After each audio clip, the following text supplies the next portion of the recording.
So you've got me interested, but I'll be honest. You said spar and all that, dude. I don't want to be on the floor. I don't want to be thrown down. Are you going to be throwing me down in this class? I mean, do I need to wear padding and all that good stuff? How's this going to work? That's a great question. Usually I'm the one that gets thrown around, but Oh, right. sweet. I'm down with that then. Yeah.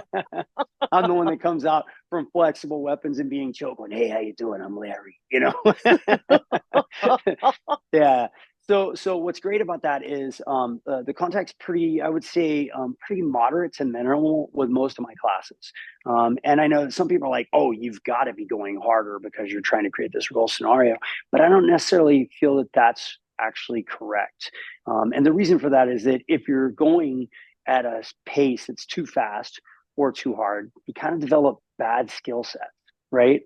So it's better to kind of go at the snail's pace, you know, and kind of that slow is smooth and smooth is fast mentality, right?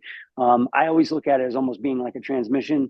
I geek out on cars, so I'll take you down that rabbit hole for a second. But in a high performance vehicle, let's say like a Lamborghini or a Ferrari, you might be dealing with about a 12 gear transmission that's automatic. I mean, they have paddle shifters, don't get me wrong, but they punch the gas and it goes me, me, me, me, me, and it goes through it as they go, right? Very simple. I'm more of a manual American car driver myself with 6 speeds. It's just me.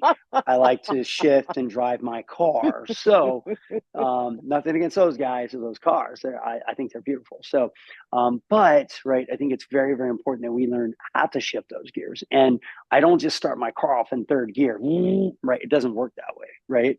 We Right. start in first gear and then it can be built up. And then the beautiful thing about that is I get some of my spunkier students, they gravitate towards each other, which is awesome, right? You know, the ones that are just high energy and they're like, yeah, come on, you know, and they just end up kind of doing this together, which is great. And the people that are a little more like, I just want to kind of learn how to do the motion nice and smooth, and then I can take it home and practice it a little bit more, right? And kind of gain some base knowledge and build on top of that, right? They gravitate towards each other too, right? Which is awesome.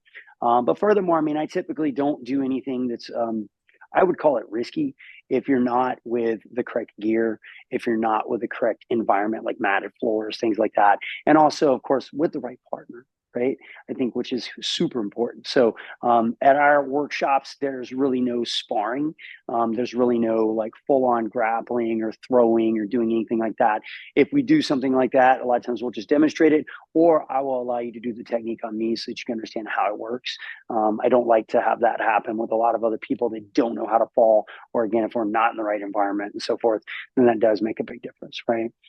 So yeah, knowledge base from gear one all the way to gear six if it's in the American car. Okay. And I think which is very cool. And that allows everybody, I think, to learn while keeping the contact kind of minimal and then building that confidence with each one of the drill sets. So Nice.